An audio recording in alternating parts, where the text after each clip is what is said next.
South Africans and all these girls, these white girls with South African flags. And they're like, "Hey, good job." I'm like, this dude already has a following. Of course he's famous. I knew it. This guy wasn't just some nobody. He showed up there and he already had a following. So I saw your show, a full hour, not 5 minutes. So afterwards, that's when I walked up. You had your little South African posse right there with the comics and stuff. And I just walked up. You recognized me. And you're like, "Oh my God, hey!" And I'm like, "Hey!" And I said, "So I'll tell the story from this. Okay. So from my perspective, this is how it happened. By the way, your whole story is the exact same story as many of my stalkers. Nice. It's amazing how the intention. We saw you on television, and then we waited. I saw you on, and I was like, he smiles so much. And then I researched you online, and I was like, this is where he will be. And I came there, and I waited. Oh my God! I waited sound like for a stalker. I waited for you after the show, Trevor. And there you were. There you were. So from my perspective, first of all, I didn't know you were there. I was on stage. I do the show as normal. It's Irvine, California. It's one of the few places where I was able to get people to buy enough tickets to fill out a club, right? Nobody knew me in America. Nobody. And so I do the show, and at the end they go, "Hey, there's a comedian here, Gabriel Iglesias, he wants to chat to you." I'm like, "Gabriel Iglesias?" I'm like, "Isn't that the singer?" They're like, "No, that's Julio Iglesias." I'm like, "Oh shit, okay, Gabriel." I'm like, "Who's Gabriel?" Because I'm terrible with names. And as soon as I see you, I'm like, "Oh shit, the guy that." And you must remember, for me, it's so weird because I come from South Africa.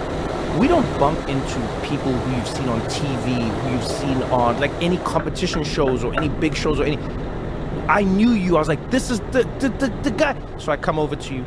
And it's funny, I was with my South African posse because you were with like, it seemed like a little, it was sort of like a little Mexican mafia vibe. Nice. Because you give off like Godfather vibes. I don't know if you've ever noticed this about you.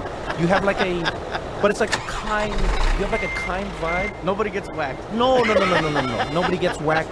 But it's because there's an understanding, you know what I mean? It's an understanding. It's like, yo, you don't want to get fluffy angry. You've got like this, and everyone around you has like a really peaceful but protective demeanor, you know?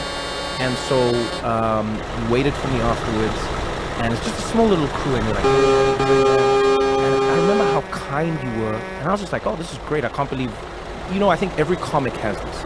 Every comedian is deeply grateful and feels seen when another comedian watches their full set. I remember I was shocked. It's like, "Why are you here?" And you're like, "I came to the show." You didn't like ask me for tickets. I didn't know you.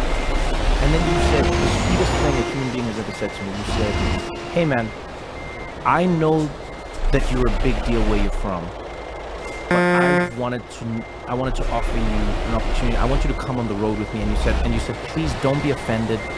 I'm not saying you should be my opening act. I'm not saying any of that. I know you're big in South Africa, but I really think it would be good for you to come out on the road with me because I could expose you to audiences who you would have otherwise never gotten to, and who I think would love you. Like, I think a lot of people in my audience would love you." And I remember thinking to myself, I was like, "Who is this person? You know what I mean? Who is this Hispanic Santa Claus?" I said yes to you. I didn't know what I was getting into. I came on the road with you, and I was like, I've never seen that many. Like, but when I say fans, I don't mean people who come to the show. I don't mean people who are watching. I mean fans. And that's maybe, my first question about like your business acumen. What do you think you did right to build an environment where you don't just have people,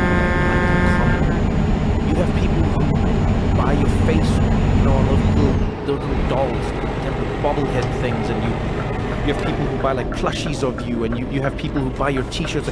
But I want to know if you intended that from the beginning, and then also how did you even begin that journey with people? Because there was some point when nobody knew your comedy, but now when you're filling out like a Dodger Stadium, what happened in between? Where did this begin?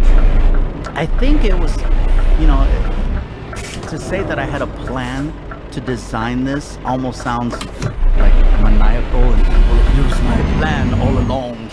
No, it was one of those things where I was just grateful that people would come to the shows. Yeah. And I would always thank them, and I would always say, "Hey, if you like the show, tell somebody about it." And that's word of mouth is the best thing. You guys, if you enjoy what I'm doing, please share, please talk about it. And after the shows, I would just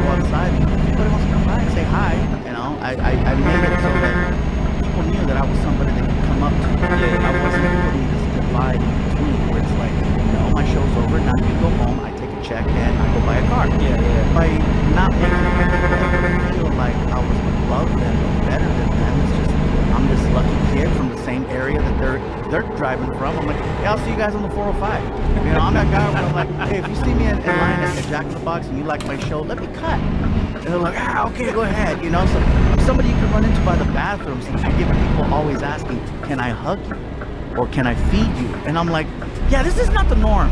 You know, so to say it was a plan, it was not a plan. It was just me welcoming the audience and trying to be cool with them. And it wasn't until years later where it just got so out of control where you had to start putting things in place so that you didn't find yourself, because I came really close to getting kidnapped.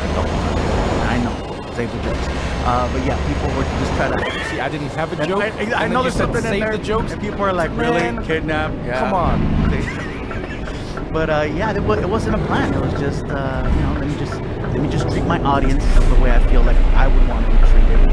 Like when I go to a concert, I look to see how the artist welcomes their audience. There's some like singers that just start singing, and they won't even say, 1, 2, 3, go. Yeah. There's no